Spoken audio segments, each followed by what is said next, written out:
আজকে যে বিষয়টা আলোচনা করব, তা প্রথমে একটা চিন্তা করেছিলাম। আমার শর্মিষ্ঠা মা যে বিষয়টা একটা বলেছিলেন, কিন্তু এমন একটা বিষয় উপস্থিত হলো, আমার মনে হয় সেটা না বললে একটা নিজের কাছে একটা অপরাধী হই। আজকে আমি একটা সৎসঙ্গে ছিলাম, সেখানে একজনা আলোচনা করছে,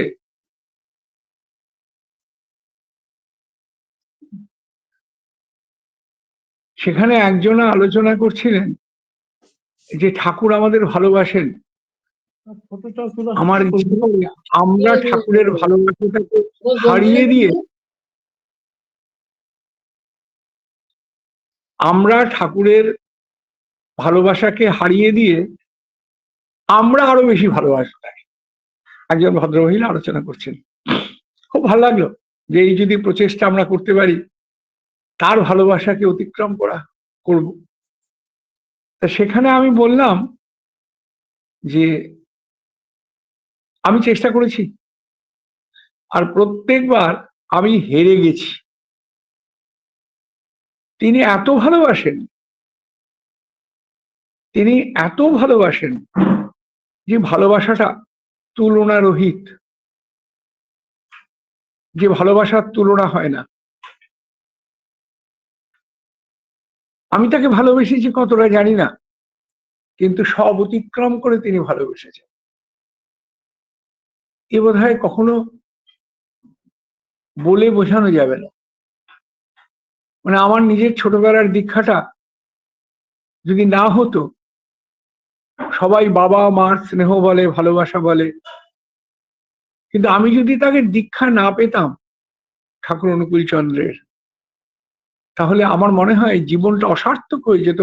বাবা মার থেকেও খুব কুণ্ঠিত ভাবে বলছি যে আমার বাবা মা, আমার স্ত্রী, আমার কন্যা, আমার যারা যারা পরিজন, যারা আমাকে ভালোবাসে, সব ছাপিয়ে দিয়ে তিনি ভালোবাসেন। এটা দীক্ষা না হলে অনুভব হতো। আর দীক্ষিত করার জন্যই বোধহয় যখন ঠাকুর অনুকূল চন্দ্রকে চিনতাম না, তার প্র্যাকটিক্যালি নামও শুনিনি, আমার বাড়ির লোকও নামেই পরিচিত ছিল হয়তো, আর কিছু না, কেউ দীক্ষিত নয়, তিনি আমাদের বাড়িতে চিঠি পাঠিয়েছিলেন দেওঘরে যাওয়ার জন্য। কি অভাবনীয়! কেন, কি ব্যাপারে, সেটা আগে হয়তো আলোচনা করেছি, আজকের আলোচনার বিষয় সেটা নয়। আলোচনার বিষয়টা হচ্ছে তিনি ভালোবেসেছেন। সত্যি তো, আমি তাকে কতটা ভালোবেসেছি। যে তখন ছোট্ট আমি আমি আমার পিসিমা, আমার দিদি, আমার বাবাকে নিয়ে ঠাকুর বাড়ি উপস্থিত হয়েছিলাম তার চিঠিটা পেয়ে। আর ওই তাকে দর্শনটা যে দীক্ষায় পরিণত হবে পরে বড় অবস্থায়, তা তো কখনো ভাবিনি। আর এখন এই 70 বছরে উপনীত হয়ে অনুভব করছি সেই পিছনের দিনগুলোতে প্রতিটা বিভাগে আমি অকৃতকার্য, আর তিনি আমাকে কৃতকার্য করার জন্য কি অসীম প্রচেষ্টা করছেন। আমি নৈহাটিতে থাকি, তার বাল্য লীলাভূমি, এটা কৈশোরের লীলাভূমি, এখান থেকে পড়াশোনা করেছেন। এটাতে আমরা তো ধন্য, এই নৈহাটির পদধূলি তার তার পদধূলিতে রঞ্জিত হয়েছে। দেওঘর তো গেছি, আপনাদের গল্প করেছি হয়তো, তিনি বাংলাদেশেও নিয়ে গেছেন। বাংলাদেশের তার জন্মভূমি প্রত্যক্ষ করেছি, তার জন্মভূমি দেখেছি, তার লীলার স্থলগুলো দর্শন করার সৌভাগ্য হয়েছে। কিন্তু একটা জায়গা এখনো বাকি ছিল, হয়তো সেই জায়গাটা না দেখলে আমার এই পুরো পরিক্রমাটার মধ্যে অনেকটা ফাঁক থেকে যেত। তিনি সেটাও করিয়ে দিলেন, আর সেই গল্পটা আপনাদের এখন আমি করব। জানি না কতদূর আমি বলতে পারবো, তবে যতটাই বলবো না কেন, তারপর চেষ্টা করব পরবর্তী ক্ষেত্রে আবার কিছুটা বলার। ঠাকুর যে পুণ্যপুঁথিতে ভাববাণীর বিভিন্ন দিবসের উল্লেখ পান, যে দিবসগুলো অত্যন্ত গুরুত্বপূর্ণ, কিন্তু স্থানগুলো কোথায় বলেন তো? আপনারা কি জানেন? বিভিন্ন স্থানে, কুষ্টিয়া, হিমায়তপুরের বিভিন্ন স্থানে, বিভিন্ন গৃহে তিনি তার এই বাণীগুলো প্রদান করেছেন। আর প্রকৃতির কবলে পড়ে সেই প্রত্যেকটা জায়গা আজকে বিলীন হয়ে গেছে, ট্রেস নাই। এই মহাভাববাণী কোথায় কোথায় উচ্চারিত হয়েছিল সেই জায়গাগুলো, সেই হরিশ রায়ের বাড়ি, প্রফুল্ল রায়ের বাড়ি, কুষ্টিয়ায় সেই বিখ্যাত অঞ্চলগুলো যেখানে যেখানে তিনি বাণী প্রদান করেছেন, সেই জায়গাগুলো আর নেই। আপনি গেলে খুঁজে পাবেন না কোথায় তিনি সেই বাণী প্রদান করেছেন, অথচ এত গুরুত্বপূর্ণ একটি জায়গা আমাদের কিশোরী মোহন দাস একদম ঘিরে রেখেছিলেন। কিশোরী মোহন দাসের বাড়িটা ছিল পাবনা হিমায়তপুর ঠাকুরের জন্মস্থান আর বাজিতপুর স্টিমার ঘাট এর মাঝামাঝি জায়গায়।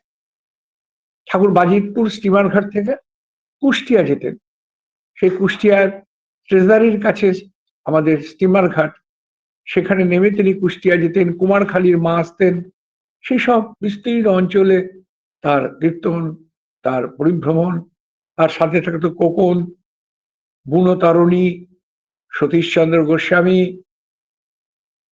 অনন্ত মহারাজ, এই সমস্ত প্রমুখ বিখ্যাত বিখ্যাত ভক্তের দল। তা সেখানে একটা জায়গাও কিন্তু নেই। শ্রী বরদা তিনি বললেন, আমি একবার ঠাকুরের ভাব সমাধি দর্শন করেছিলাম যখন, সেই জায়গাটা আমার স্মৃতিপটে আছে। আশ্চর্যের বিষয়, তা পশ্চিমবঙ্গের একটি জায়গা, ওই একটি জায়গা সংরক্ষিত করে রেখেছিলেন শ্রী বরদা। তাই আমাদের সৌভাগ্য সেই জায়গাটা আমরা দর্শন করতে পারি। এইটা মানে তিনি টেনে নিয়ে গেলেন। সেই জায়গাটার নাম আপনারা সবাই জানেন, জয়নগর মজিলপুরের চক্রতীর্থ, সেই পবিত্র তীর্থভূমি যেখানে ঠাকুরের ভাব সমাধি হয়েছিল। এবং ৬৪ দিন, আপনার পুণ্যবতী ৬৪ দিনের যে ভাববাণীটা, সেটা ওখানে ওখানে উচ্চারিত হয়েছিল। এটা মনের মধ্যে যেন প্রবল আলোড়ন করতে লাগলো। যদি এই লীলাভূমিটা না দেখি তাহলে তো অনেকটা ফাঁক হয়ে যাবে না, অনেকটা বাদ হয়ে যাবে না? তাই যেতেই হবে। অনেকেই বললাম, অনেকের বিভিন্ন কাজের জন্য যেতে পারলো না, কিন্তু যারা আমার সাথে যেতে পারলো তারা একটা অনস্বাদিত, এক অভূতপূর্ব ঘটনার সাক্ষী হয়ে রইল। আমি সেটাই আপনাদের একটু আজকে বলার চেষ্টা করছি। ঘটনাটা ঘটেছিল কিরকম? বিরাজ কৃষ্ণ ভট্টাচার্য ঠাকুরের থেকে বয়সে বড়, 4 বছর মতো বয়সে বড়, 1884 সালে জন্মেছিলেন। তো তিনি ওই জয়নগর মজিলপুরের একজন সম্ভ্রান্ত ব্যবসায়ী, তার সাথে কুষ্টিয়ার বিনোদ বাবুর একটা যোগাযোগ আছে ব্যবসা সূত্রে। একদিন সেই বিনোদ চৌধুরী এসে বিরাজবাবুকে বলছেন, বিরাজবাবু ঠাকুর দেখতে যাবেন নাকি? বলে, কিসের ঠাকুর? বলে, স্বয়ং ভগবান যুগে আবির্ভূত হয়েছেন। তিনি বলেন, তা কি কখনো হয় নাকি? এই তো রামকৃষ্ণদেব চলে গেলেন, তাকে সবাই অবতার বরিষ্ঠ বলে। বিনোদবাবু বললেন, কারণ তিনি বলেছেন না তিনি শিগগিরই আর একবার আসবেন। মা শারদাকে বললেন, হাতে শাখা ভেঙো না, তিনি এসছেন।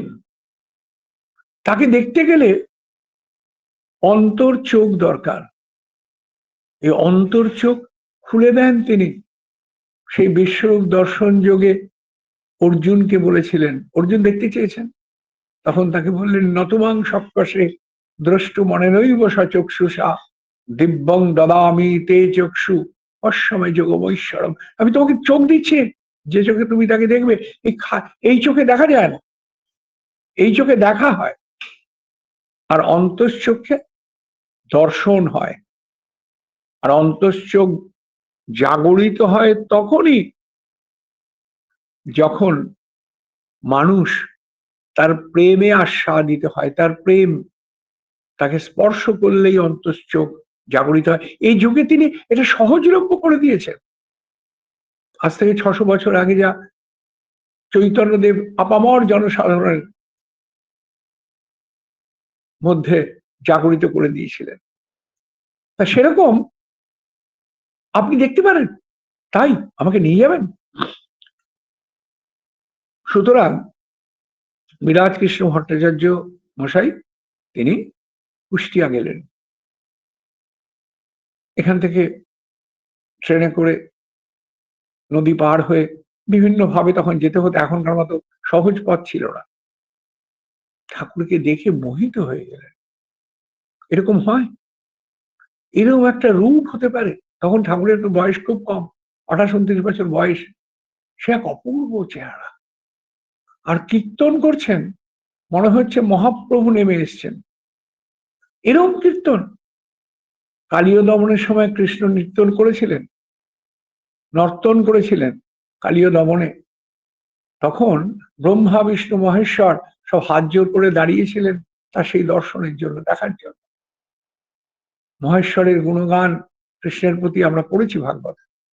তা এখানে বিরাজ কৃষ্ণ দেখছেন, সে তো একই রকম, যা পড়েছি তা দেখছি।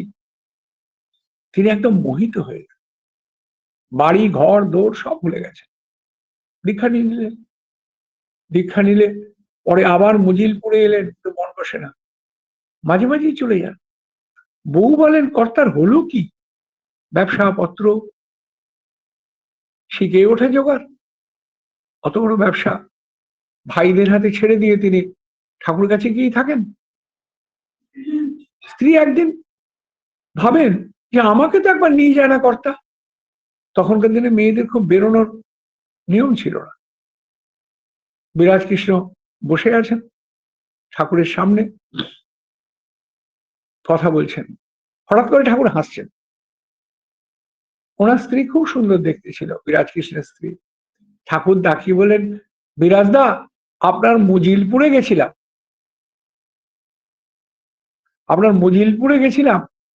আপনার বউ কি আপ্যায়নটাই না করলো।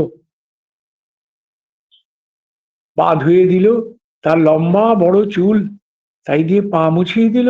একটা নিপুণ বর্ণনা করছেন। বিরাজ কৃষ্ণ ভাবছেন ঠাকুর কি করে গেলেন, এ কথা বলছেন কি করে। যাই হোক, দোনো মনে হয় বাড়িতে এসেছেন। তার স্ত্রী সরোজিনী বলছেন, জানো আজকে একটু তন্দ্রাচ্ছন্ন হয়েছি, হঠাৎ করে দেখি ঠাকুর। আর ঠাকুর এসে বলছেন, নাম নিবি? আমি ঠাকুরের পা জল দিয়ে ধুয়ে দিলাম, তন্দ্রাচ্ছন্ন অবস্থায় দেখছি, মুছিয়ে দিলাম। বলে ঠাকুরের বর্ণনা করছেন, একদম যেরম ঠাকুর সেরকম। বিরাজ কৃষ্ণের চোখ দিয়ে জল বেরিয়ে এলো। তুমি এত দয়াল, তুমি এসেছো? আর বিরক্তি না করে আবার চলে গেছেন, গিয়ে বলছেন, ঠাকুর আমাদের এখানে আসতে হবে আপনাকে,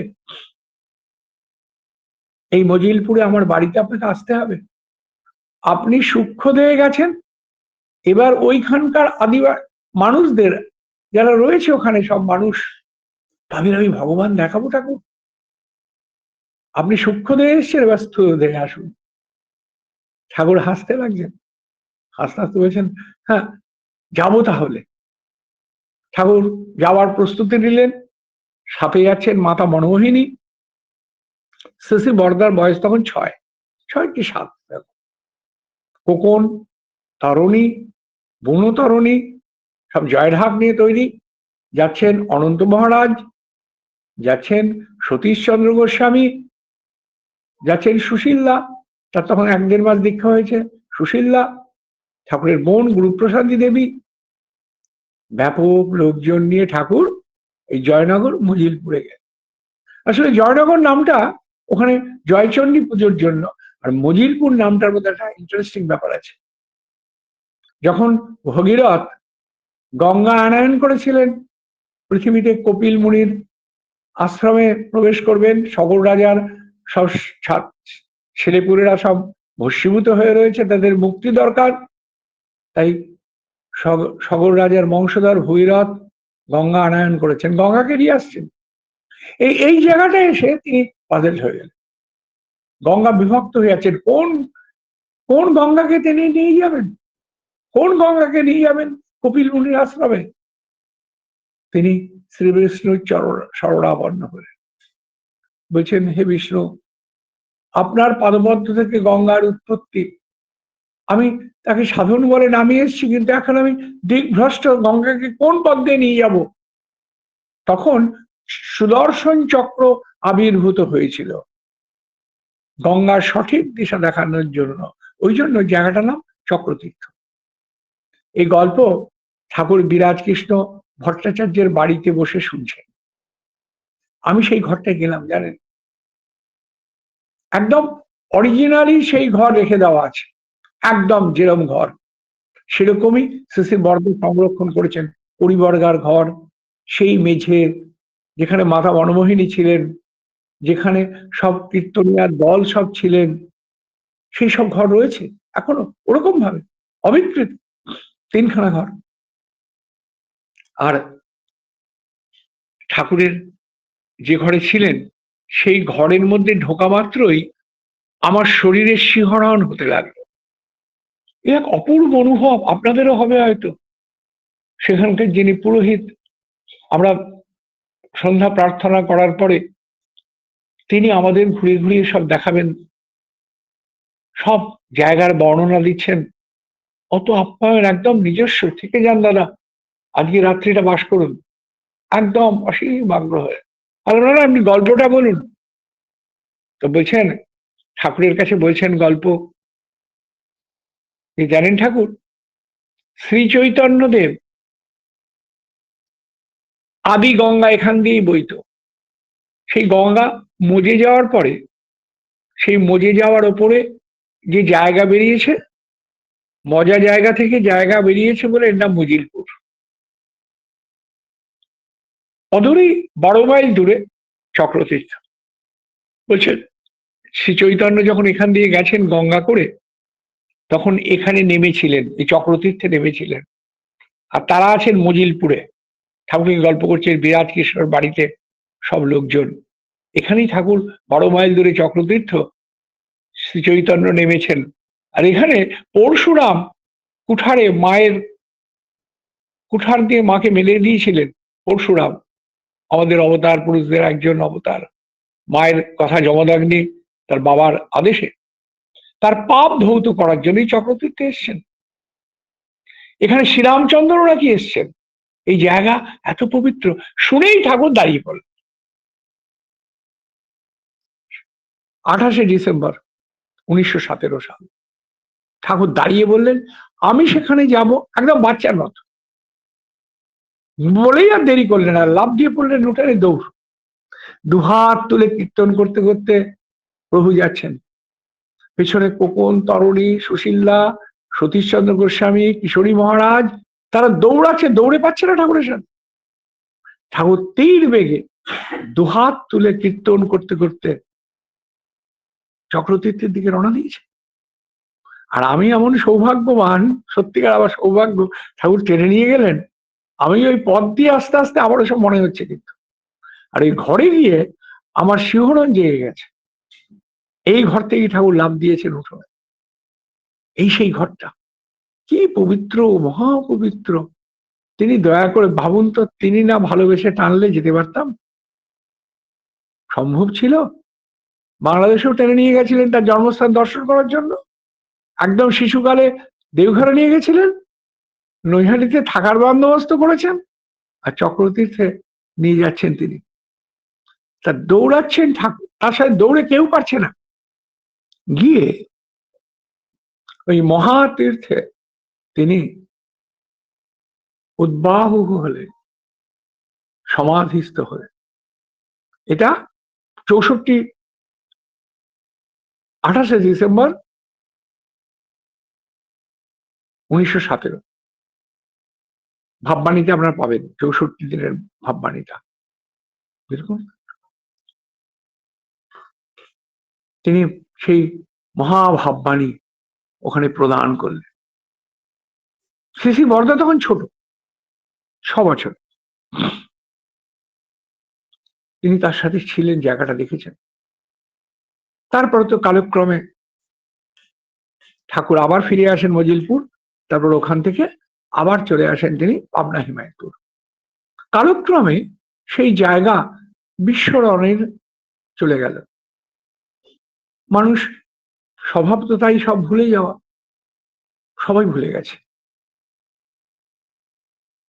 আস্তে আস্তে সবার যখন স্মৃতি হারিয়ে গেছে, তখন শ্রী বরদা একদিন দেওঘরে বসে দাঁড়িয়ে বলছেন,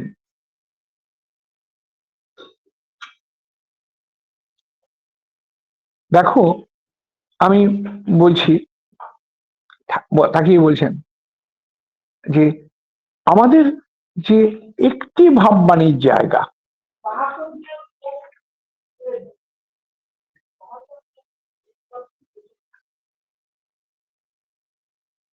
এই জায়গাটা আমাদের ট্রেস আউট করতে হবে। আমি চক্রতীর্থে যাব। শ্রী বরদা চক্রতীর্থে গেলেন এবং ওই জায়গাটাকে আমি একটা অবাক হয়ে ভাবি, তার কতটা স্মৃতি, 6-7 বছরের স্মৃতি, সেইটা তার মনে আছে, সেইটা তার মনে আছে। তিনি ওইটি বের করলেন, জায়গাটা বের করলেন তিনি। তিনি বললেন, এই সেই জায়গা, যে জায়গায়, সেই জায়গায় তার সমাধি হয়েছিল। সারা ভারতবর্ষ, বাংলাদেশেও আর জায়গাটা নেই, কোনো জায়গা নেই, একটি মাত্র জায়গা আছে। এই জায়গাটাকে তোমরা সংরক্ষণ করো। সেটা সাবর্ণ চৌধুরীদের জায়গা, তাদের আর পাওয়া গেল না। তারপর সেই জায়গাটা ঘেরা হলো। আমি যখন সেই ঘরে, অনেক ঘরে কাউকে প্রবেশ করতে দেয় না, তা পুরোহিত মশাই আমাকে তখন বললেন, আপনি আসতে পারেন। আমার সাথে যারা ছিল, আমি তাদেরও প্রবেশ করালাম। সবাই মিলে সেই ঘরের মধ্যে প্রবেশ করলাম, আর সেই চক্রতীর্থে সেই পবিত্র ঘরে বসে কিছুটা ধ্যান করলাম। বিশ্বাস করুন আপনারা, এই ফটোটার দিকে তাকিয়ে ওই পবিত্র পবিত্র স্থান মাহাত্ম্যে, পবিত্র স্থান মাহাত্ম্যে যেন আপ্লুত হয়ে গেলাম। মনের মধ্যে একটা অনুরণন হতে লাগলো, একটা দিব্য অনুভূতির স্পর্শ পেলাম ওই জায়গাটায় বসে। যেন মনে হচ্ছে কত আনন্দ নিহিত রয়েছে। ঠাকুর যেখানে লীলা করেছেন, তার যেখানে সমাধি হয়েছিল, সেই জায়গা কি অকল্পনীয় জায়গা, আজ অব্দি কোথাও পাওয়া যায়নি, এরকম কোথাও নাই। চৈতন্যদেবের জন্মস্থান তো কোথায় হারিয়ে গেছে, গঙ্গাগর্ভ থেকে খুঁজে খুঁজে তৈরি করা হয়েছে, বের করা হয়েছে, তারা চিন্তা করে তাই। এরম ভাবেই তো শ্রীরামকৃষ্ণের মহাভাব সমাধির জায়গাগুলো অনেকটাই অনাবিষ্কৃত, এবং সেখানে তিনি তো কথা বলতেন না, আর ঠাকুর ভাববাণীর সময় অফুরন্ত ভাবে তার মুখ দিয়ে বাণী উচ্চারিত হতো। আজকের আলোচনাটা এখানেই শেষ করব।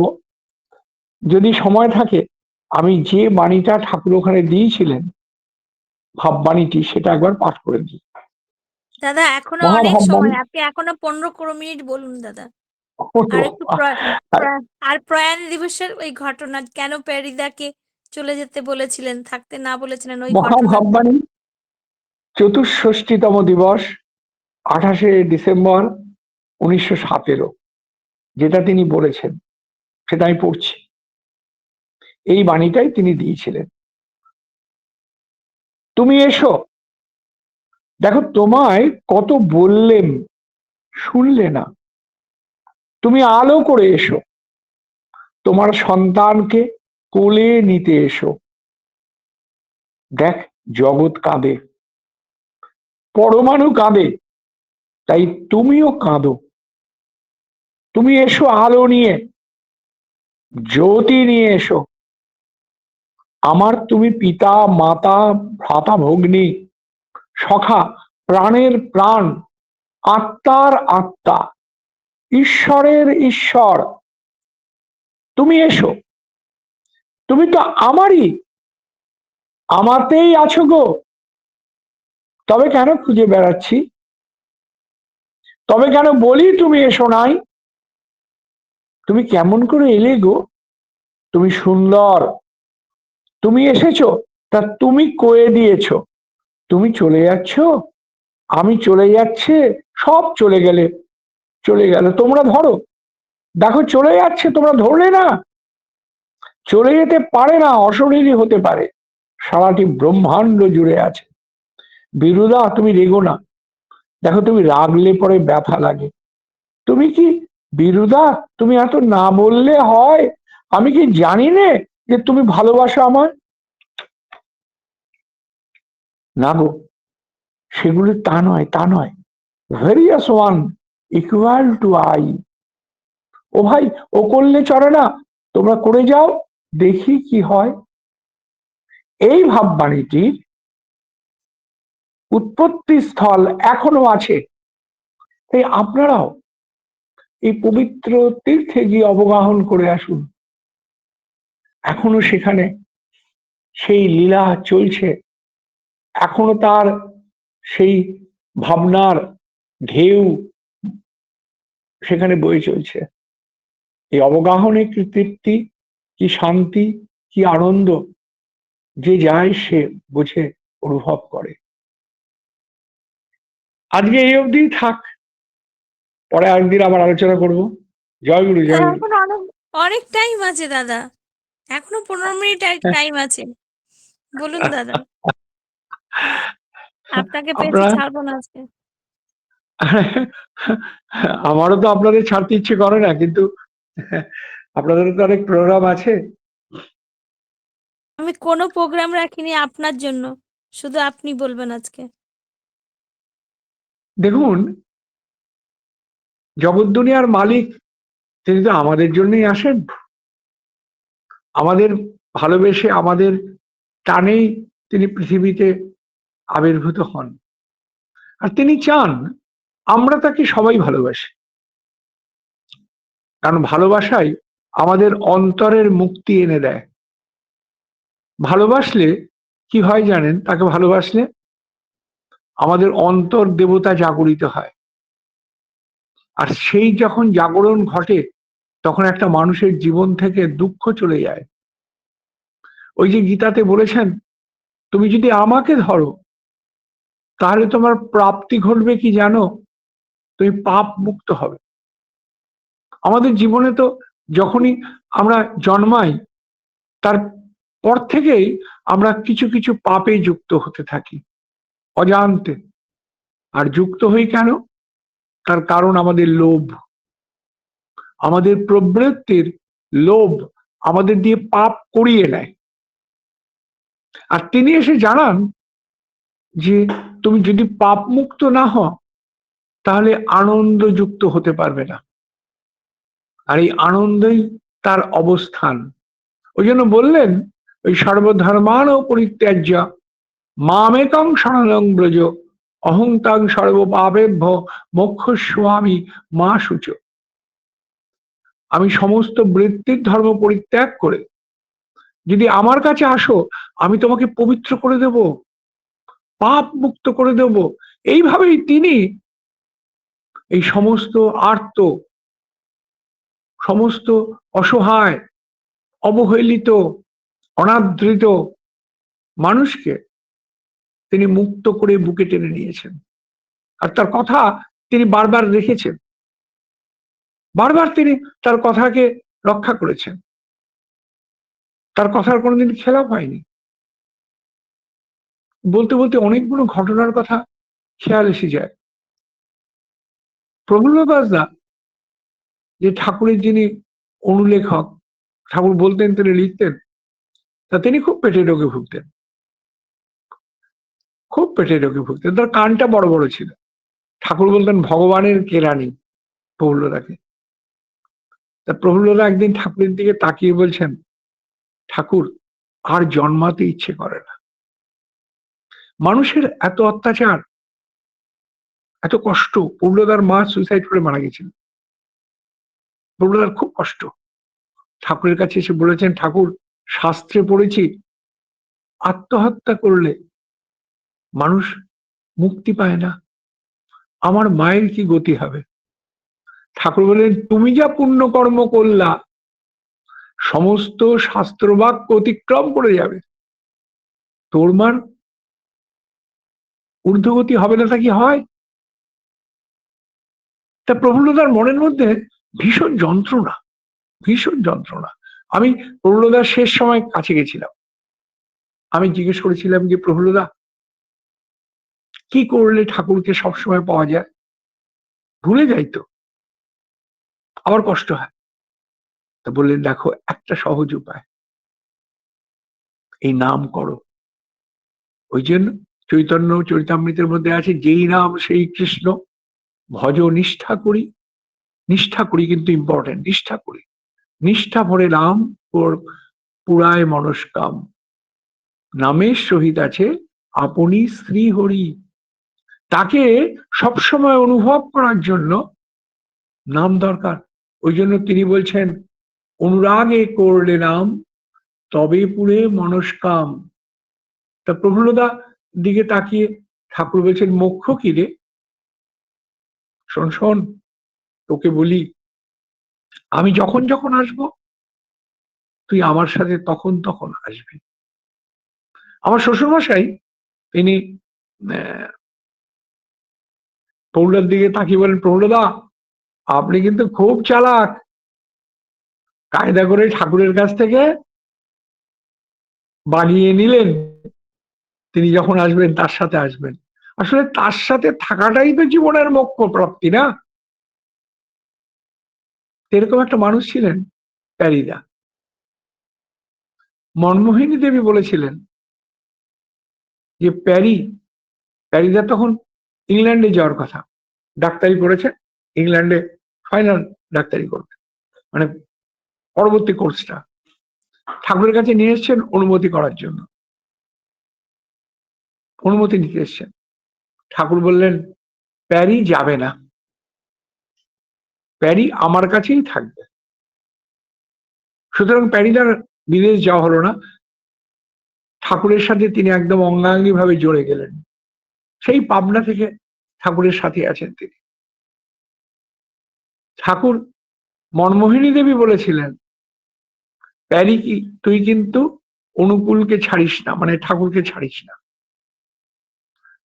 আর তুই যদি থাকিস তাহলে অনুকূলের আর কোথাও যাওয়া হবে না। মার বাক্য, এ তো মিথ্যা হওয়ার নয়। সুতরাং প্যারিদা ঠাকুরের থেকে কোনোদিন কোথাও যান। অনেকগুলো ঘটনার মধ্যে শর্মিষ্ঠা মা শুনতে চাইলেন, একটি ঘটনাটা, এই ঘটনাটাকে আমি বলছি।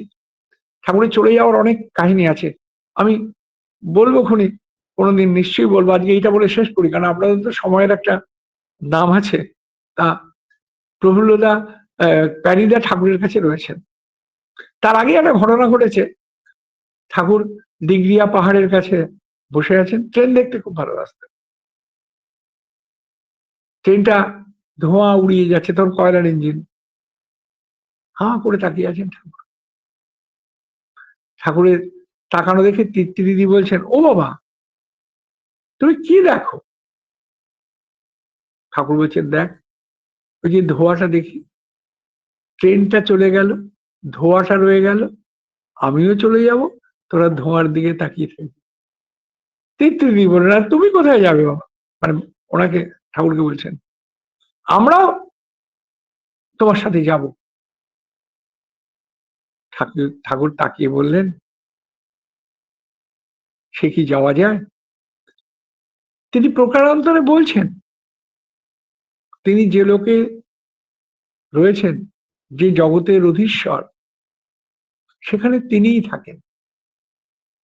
আর ভক্ত যদি হতে পারা যায় তাহলে তাকে দেখাটাই আনন্দ। ওই যে আমি মাঝে মাঝে শ্লোকটা বলি, আমাদের প্রার্থনার কথা, বৈক স্বামী অদভূতি রাধা নিরাকার। স্বামী বসে আছেন, তাকে পূর্ণভাবে নিরীক্ষণটা একমাত্র ভক্তই করতে পারে। তাই ভক্তের এত মর্যাদা, ভক্ত দেখতে পারে না। আর ভক্তকে তিনি কখনো কথার খেলাপ করান না। গভীর রাত, যেদিন চলে যাবেন, গভীর রাত, রাত প্রায় 12টা, দুলাল মজুমদারকে ডেকেছেন। দুলালদার প্রণাম করেছেন। তার চলে যাওয়ার কথা ছিল মেদিনীপুর, যেতে দেননি, থেকে যা, ঠাকুর বললেন। 12টার সময় দেখে বলেন, দুলাল, একটা শাল জামানো পারিস? শীতকাল তখন। এত রাত্রে শাল? ঠাকুর চাইলেন। দুলালদা না করতে তো পারেন না। তিনি দৌড়ালেন মতিবাবুর দোকান দেওঘরে, সেখান থেকে সৎসঙ্গে সব জিনিসপত্র হতো, ওটাই বড় কাপড়ের দোকান। দরজাটা যে বন্ধ, অত রাত্রে, 12টা, শীতকাল, পাহাড়ি জায়গা, দরজা ধাক্কাচ্ছেন। গভীর ঘুম থেকে মতিবাবু, কে বাবা, ডাকাত এলো নাকি? উকি ঝুঁকি মেরে তারা লাঠি সোটা নিয়ে বেরিয়ে দেখে দুলালদা, দুলাল মজুমদার দা। কি ব্যাপার দুলাল বাবু, এত রাত্রে আপনি? শিগগির একটা শাল দেন। ঠাকুর চেয়েছেন, শিগগির একটা শাল দেন, ঠাকুর চেয়েছেন। শাল মতিবাবু বের করে দিলেন, নিয়ে এলেন। তখন 12:30, 1:45 বাজে। ঠাকুর সেই শাল গায়ে চড়ালেন। ঘটনাটা কি? শ্রীরামকৃষ্ণর জীবনীতে পড়লে জানা যায়, তিনি ঠিক চলে যাওয়ার আগে একটি শাল চেয়েছিলেন। সেটা তার পাওয়া হয়নি, সেটা ঠাকুর পূর্ণ করে দিয়ে গেলেন। এই যুগবতার যে বারবার জন্মগ্রহণ করেন, যারা তার অ্যাক্টিভিটিগুলো নিয়ে গবেষণা করেন, তারা ঠিক অনুভব করতে পারেন এই পুরুষোত্তম যুগে যুগে আবির্ভূত হন। একমাত্র তার ভক্তই চিনতে পারে, তাকে বুঝতে পারে। ঠিক চলে যাওয়ার আগে তিনি প্যারিদাকে বললেন, প্যারি, তার কে এক আত্মীয় আছেন কলকাতায়, অসুস্থ, খবর এসছে। তোর অসুস্থ রয়েছে না? আগে একবার দেখতে যাবি না? জীবনে কোনোদিন ঠাকুর বলেন না, জীবনে বলেননি তার কাছ থেকে চলে যাওয়ার জন্য। প্যারিদা দাঁড়িয়ে রয়েছে, আমদাম, যা যা যা, একবার দেখে আয় গিয়ে, ঠাকুর বলছেন। আর প্যারিদারও মনটা একটু টানছিল, তো তিনি চলে গেছেন। আর যখন সুস্থ মানুষ পরের দিন বেড়াতে যাবেন, রাত্রে খেয়েছেন তিনি, আমলকি সেদ্ধ ভালোবাসতেন, অল্প করে খাওয়ার, মোরব্বা, আমলকির মোরব্বা। রাত্রি 1:30, 2টো থেকেই তার শরীরটা খারাপ হতে লাগলো। সেটা তো একটা লম্বা কাহিনী, কি করে তার, তখন মানুষ ছোটাছুটি আরম্ভ করে দিল। কিন্তু প্যারিদা নেই, যে কাহিনীটা বলার জন্য বললাম, প্যারিদা নেই। যে অক্সিজেন সিলিন্ডারটা ছিল ঘরে, সেটাও কাজ করছিল না। প্যারিদা নেই। ঠাকুর যে মনমোহিনী দেবী বলেছিলেন, তুই থাকতে অনুকূল যাবে না, মায়ের কথাটাকে তিনি রাখলেন প্যারিদাকে সরিয়ে দিয়ে। অনেকক্ষণ বলে ফেলেছি দিদি, আবার নিশ্চয়ই বলবো একদিন। জয়গুরু। জয় গুরু দাদা, জয় গুরু। আপনি জয়গুরু যখনই দাদা। আসেন, একটু মিউট করুন। জয় গুরু। যখনই আসেন তখনই মনে হয় যে শুধু শুনি আর শুনি। মানে আপনার মতন ভক্তকে পেয়েও আমরা সত্যি ধন্য। কি বলবো, চোখের জল বলতেও পারছি না, কিন্তু সত্যি বলতে হবে যে তিনি অনন্ত, তিনি অসীম, তার ভালোবাসার কোনো সীমা নেই। এই যে চক্রতীর্থে 34 দিনের ভাববাণী দিয়েছিলেন, কেন চক্রতীর্থ হয়েছিল এবং কেন মজিলপুরের নাম মজিলপুর হয়েছিল, তা আজকে নতুন করে শুনলাম। আর তাকে ভালোবাসলে পাপ মুক্ত হওয়া যায়, নিষ্ঠা সহকারে নাম করলে মনস্কামনা পূর্ণ হয়। আর আপনার কাছে থেকে সবসময়, যখনই, আমি এই প্যারিদের ঘটনাটা কারোর কাছ থেকে শুনিনি, আপনার কাছ থেকে একদিন আপনি বলেছিলেন, বলবে অনেক দিন আগে, কেন প্যারিদাকে চলে যেতে বলেছিলেন। এই ঘটনাটা আমার শোনার খুব ইচ্ছা ছিল, তাই আজকে পূর্ণ হলো। খুব ভালো লাগলো দাদা। আপনি আসবেন, যদি প্রতি সপ্তাহে একদিন করে সময় দেন। আমার মনে হয় আপনার মতন করে এত নিষ্ঠাভাবে নিষ্ঠাবান ভক্তও খুব কম আছে। আর এত পড়াশুনোও খুব ঠাকুর বিষয়ে পড়াশুনো আমি জানি না। আমি যদি ভুল বলে থাকি ক্ষমা করবেন। সবার কাছেই আমি ক্ষমা চেয়ে নিচ্ছি। কিন্তু আমি আমার দাদার কি মনে হয় মতন পড়াশোনা খুবই কম আছে। আমার শ্রদ্ধেয় দাদা এত সুন্দর করে বলেন আর তার ভাব ভাষা ওই যে মানে কি বলবো যে সরল মন, মধুর বচন আর বুক ভরা ভালোবাসা। এই হচ্ছে ঠাকুরের মানুষের লক্ষণ। আমার দাদা হচ্ছে সত্য দাদা হচ্ছে তাই। প্রণাম দাদা, প্রণাম নেবেন। পরমপিতা রাঙা আতুল চরণে আপনার সার্বিক মঙ্গল প্রার্থনা করি। আপনি আপনার পরিবার, পারিপার্শ্বিক সবাইকে নিয়ে সুখে শান্তিতে আনন্দে থাকুন। এই কাতর প্রার্থনা দয়ালে রাঙা আতুল চরণে। জয় গুরু দাদা।